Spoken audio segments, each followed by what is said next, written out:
Il m'est revenu donc ce matin l'honneur de présenter devant le comité de coordination mis en place par la primature et en présence des partenaires techniques et financiers, il m'est revenu, dis-je, l'honneur de restituer un peu le dialogue politique interguinéen que j'ai eu l'honneur de présider dans sa partie dialogue, de présider également dans sa partie comité de suivi. Dialogue politique interguinéen, qu'est-ce à dire? Que les Guinéens se parlent, que les Guinéens se comprennent et que sans la présence d'une personne étrangère servant d'intermédiaire, que les Guinéens trouvent leurs problèmes à eux et puissent évoluer vers leur destin commun. Mais parler de dialogue, c'est qu'il y a rupture de dialogue. Parler de dialogue, c'est que cela ne va pas dans le pays. Et à juste raison, nous avons connu des moments où le fait de troubles, de casse dans notre pays, de morts d'hommes, n'ayant pas peur des mots, de blessés graves. Parce que justement, les Guinéens ne se comprennent pas. Parce que justement, les options politiques divergent. Or, il est toujours possible, dans la multiplicité des opinions politiques, il est toujours possible de trouver le meilleur chemin pour la vie en harmonie et pour le bien de la nation. C'est dans ce cadre que le chef de l'État en personne a été le premier à initier le dialogue en invitant en ses locaux, c'était le 1er septembre 2016, son Excellence M. Cellou Dalein Diallo, chef de file de l'opposition républicaine. 2 heures d'horloge durant, les 2 hommes se sont parlé sans témoin et au sortir de leur entretien, la presse que vous êtes était là, aux aguets, et la première déclaration fut celle du chef de file de l'opposition. J'ai parlé avec le président de la République, nous nous sommes donné des engagements et il a promis fermement de respecter les siens. À mon tour également, je respecterai mes engagements, tant il s'agit de la paix en Guinée. Juste après lui, le chef de l'État est apparu au perron et il a repris les mêmes choses. Ce que Cellou vous a dit, c'est de cela que nous sommes convenus. Donc nous allons respecter tout ce que le dialogue va adopter de façon consensuelle. Alors, il fut donc donné au ministre de l'administration du territoire que je suis, et cela n'est pas nouveau, c'est dans la feuille de route au niveau gouvernemental de mon département, d'assumer la linéarité, n'est-ce pas, du dialogue politique. Autrement dit, le suivi quotidien du dialogue. La raison en est très simple. L'agrément des partis politiques est délivré par mon département. L'agrément des ONG est délivré par mon département. S'il y a des problèmes d'incompréhension entre des formations politiques, il revient au premier chef à ce département de se prononcer et de tenter la réconciliation. C'est ce que l'on peut appeler en d'autres termes le dialogue. Bref, nous avons donc été engagés et le 22 septembre, officiellement 2016, le dialogue a commencé. Mais avant, il y a eu des préalables. Parce que déjà, un appel avait été lancé auquel certains partis, n'est-ce pas, n'ont pas voulu répondre. Vous vous souviendrez, c'était le 14 juillet, n'est-ce pas, à la primature de la République de Guinée.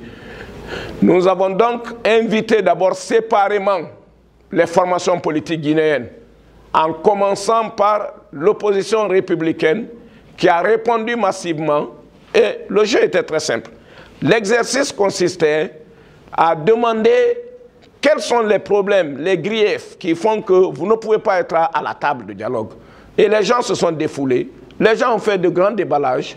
Ils ont donné les points qui font que, ne croyant plus au dialogue, ils ne viennent pas au dialogue. Et ils ont pris comme référence les 5 premiers dialogues qui sont passés et qui sont restés sans effet d'après eux. Nous avons enregistré patiemment, assidûment.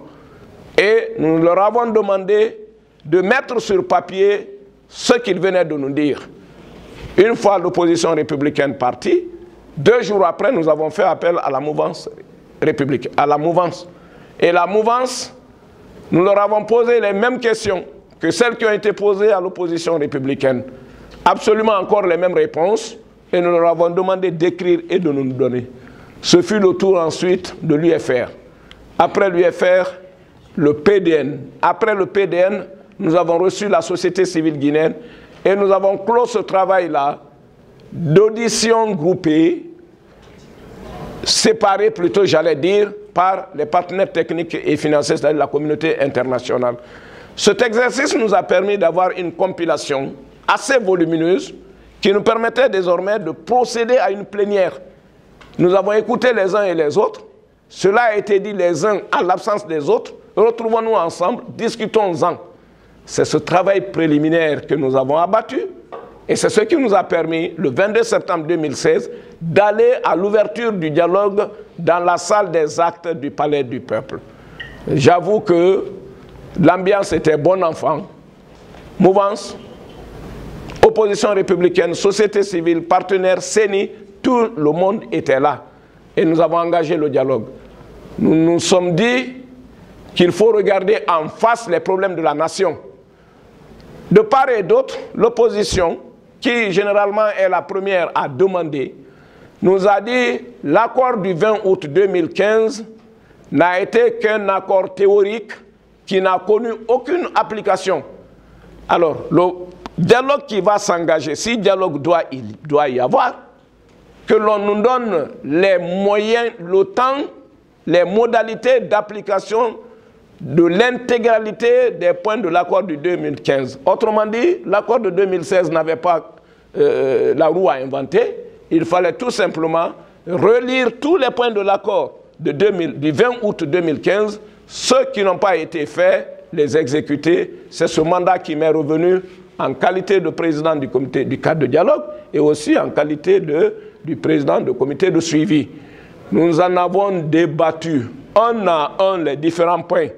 Que faut-il faire pour que, par exemple, le fichier électoral, qui est objet de beaucoup de discussions, soit exécuté? Il faut un audit, on l'a acté, tout le monde a signé. On en est venu aux prisonniers suite aux manifestations politiques. Il faut les libérer, tous, intégralement. Et dans un court délai, on a acté. Nous avons parlé de la neutralité de l'administration. Nous avons parlé de l'accès équitable aux médias, n'est-ce pas? Opposition et mouvance. Nous avons parlé de la haute cour de justice. Il faut la mettre en place. Nous avons parlé du cadre de suivi du dialogue également. Autant de points qui étaient là comme le couteau au travers de la gorge de l'opposition, tantôt aussi de la mouvance, qui ont été mis sur la table et à la résolution desquels nous nous sommes attelés très sérieusement. Et grâce à Dieu, grâce au sacrifice des Guinéennes et des Guinéens qui sont tous portés sur la paix et sur cette volonté de paix absolument, le 12 octobre 2016, les accords ont été, le 12 octobre 2016, naturellement, les accords ont été signés. Et mandat fut donné immédiatement au président du dialogue, devenu président du comité de suivi, d'engager les voies et moyens pour l'exécution intégrale des points de l'accord. Je suis heureux de vous annoncer aujourd'hui que parmi ces points, le premier, c'est-à-dire le fichier qu'il fallait auditer absolument, cet audit doit être fait sur appel d'offres, mais sur la base d'un cahier de charges qui est déjà complètement achevé et que je dois transmettre aujourd'hui à la CENI. Les prisonniers, il n'en reste plus un seul. Mais dans l'accord, il était dit que les crimes de sang, par rapport à cette mesure d'élargissement des prisonniers, n'étaient pas pris en compte. Mais tous les autres prisonniers sont aujourd'hui en liberté. L'administration et sa neutralité, un code de déontologie des administrateurs territoriaux, ceux qui listent leurs actes quotidiens en termes de neutralité est diffusé à large échelle au niveau des communes rurales ou urbaines et au plus haut point pour que chacun puisse s'en saisir et que tu aies immédiatement la voie de recours pour dire cet administrateur par rapport à sa neutralité a failli. Et nous sommes là pour apporter la correction. Voilà résumé en quelques termes. Le dialogue a mis en place, le comité de suivi, 6 commissions. Les 6 commissions travaillent d'arrache-pied. La périodicité des rencontres du comité de suivi, c'est 2 fois le mois. Mais en attendant, les membres des commissions, qui sont des commissions paritaires, c'est-à-dire elles combinent la mouvance, l'opposition, la société civile, les partenaires techniques et financiers, ces commissions se retrouvent généralement 2 à 3 fois dans la semaine le temps pour elles de présenter l'avancée de leurs travaux, commission par commission, au comité de suivi que je préside.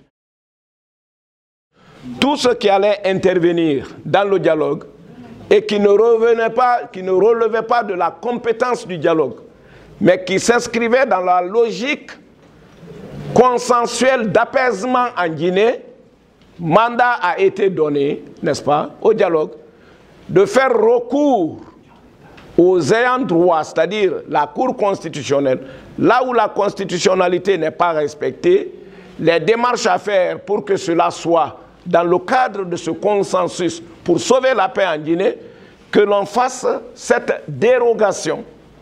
Parce que, disons que quelque chose n'est pas dans la Constitution, ou bien il n'est pas dans les lois.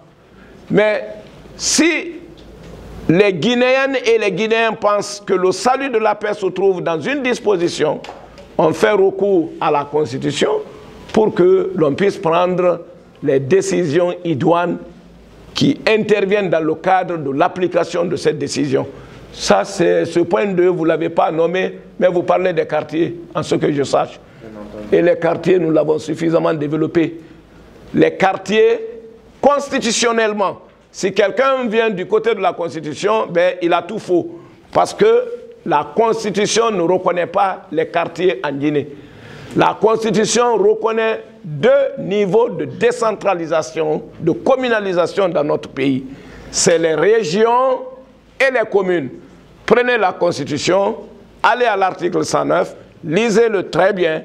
En Guinée, nous avons 2 niveaux de décentralisation. Les régions, que nous n'avons pas mises encore en place, et qui vont être animées par les conseils régionaux, et les communes qui sont de 2 natures, les communes urbaines et les communes rurales. Dans la Constitution, les quartiers ne sont pas reconnus comme des collectivités.